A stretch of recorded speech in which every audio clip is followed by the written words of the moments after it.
everyone, my name is Shivi Gupta, and in this video I'll be talking about a really interesting topic for fintech businesses in India, that is RBI's regulatory sandbox. On 18th April 2019, the Reserve Bank of India released its framework for the concept of regulatory sandbox for fintech companies. This framework was released in response to the rapidly evolving fintech ecosystem in the country and to promote responsible innovation in the financial services, promote efficiency, and bring benefit to the end users of such services. So, what exactly is a regulatory sandbox? It refers to a formal regulatory program by the RBI where market participants can live test their new products or services in a controlled or test regulatory environment. In a regulatory sandbox, the regulator, the innovators, the financial service providers, and the customers perform controlled trials to identify the benefits and risks of such new financial innovations.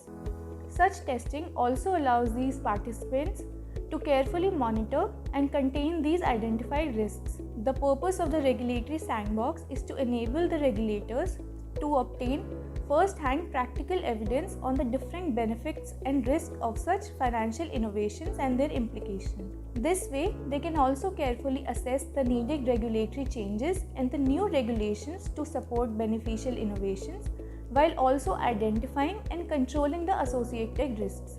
There have been two successful regulatory sandbox cohorts, with the first one on the theme of retail payments that was held from 15 November to 15 December 2019, and the second one on cross-border payments from 21st December 2020 and 15 February 2021. The theme for the third cohort is MSME lending, which is now open for applications till 14 November 2021. Let's now understand the process that is involved in regulatory sandbox. The entire sandbox process is overseen by the FinTech Division or FTD under overall supervision from the interdepartmental group of the RBI. Each cohort of the regulatory sandbox involves 5 stages. The first is preliminary screening. This phase may last for 4 weeks from the closure of application window. The FTD receives all the applications to assess if they meet the eligibility criteria. The next stage is test design, which may also last for 4 weeks. The FTD finalizes the test design through an iterative engagement with the applicants and identifies its outcomes to evaluate its benefits and risks. The third stage is application assessment, which can last for 3 weeks. The FTD assesses the test design and proposes regulatory modifications if required. The fourth stage is testing, which may last for up to 12 weeks, during which the FTD closely monitors the trials and generates empirical evidence. The final stage is evaluation, lasting for up to 4 weeks. The RBI confirms the final outcome of the testing as per the expected parameters. The FTD then assesses the outcome reports and decides on whether the product or service is viable and acceptable under the regulatory sandbox. There are different eligibility conditions applicable to the proposed financial service, product or business model. The proposed financial service to be launched under the RS should be a new or emerging technology or involve the use of an existing technology in an innovative manner. The service must also address some problem faced by the customer and bring benefits that were previously not available to them. Further, the focus of the RS must be on the innovations intended to be used in the Indian market in areas where first, there is an absence of the regulations or guidelines. Second, there is a requirement to temporarily ease regulations to enable the proposed innovation. Or third, the innovation is capable of significantly simplifying or optimizing the delivery of financial services in the country.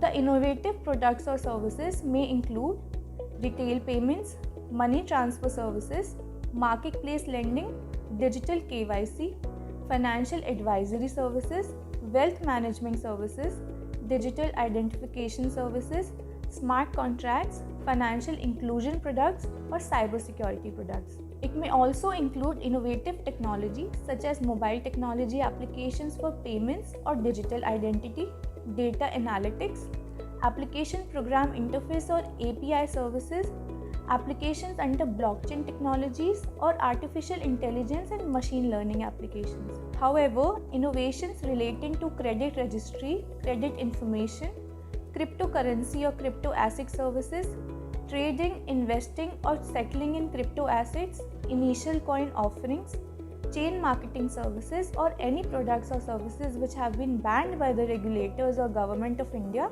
fall under a negative list and cannot apply to be a part of the regulatory sandbox. Now let's come to the fit and proper criteria for selection of participants in the regulatory sandbox.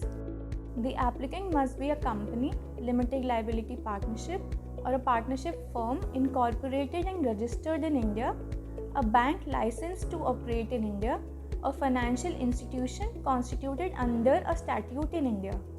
The applicant must also have a minimum net worth of Rs 10 lakhs as per its latest audited balance sheet.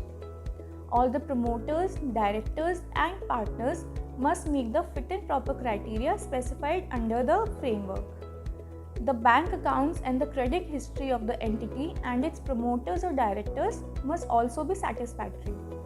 The applicant must show that its product or services is technologically ready for deployment in the broader market. The applicant must also have significant arrangements to ensure compliance with the existing regulations and laws on consumer data protection and data privacy. The IT system of the applicant must have adequate safeguards against unauthorized access, alteration, detection, disclosure, or dissemination of records and data. The applicant must have a robust IT infrastructure and managerial resources. The system must also provide end-to-end integrity of information processing for the sandbox. The proposed fintech solution must also highlight an existing gap in the financial ecosystem. The applicant's proposal or a detailed business plan must also lay down how it would address the problem, benefit the customers, test the scenarios and expected outcomes of the RS experimentation, an acceptable data and transition strategy, results of proof of concept or testing of use cases, including any relevant prior experiences, and significant risks that may arise from the proposed fintech solution or financial service. Further, the applicant must mandatorily comply with the requirements related to customer privacy and data protection, secure storage and access to payment data of stakeholders, security of transactions, KYC, AML and CFT requirements, and statutory restrictions. The deadline for applying for the RBI's regulatory sandbox is approaching, and the applicants must hurry up to submit their applicants if they wish to participate in the third RS cohort. Enterslice can provide you with the complete assistance with your regulatory sandbox application filing and other documentation requirements. To know more about our services, please post your comments below or contact us on the information shown on the screen. Please subscribe to our channel for more such informative videos.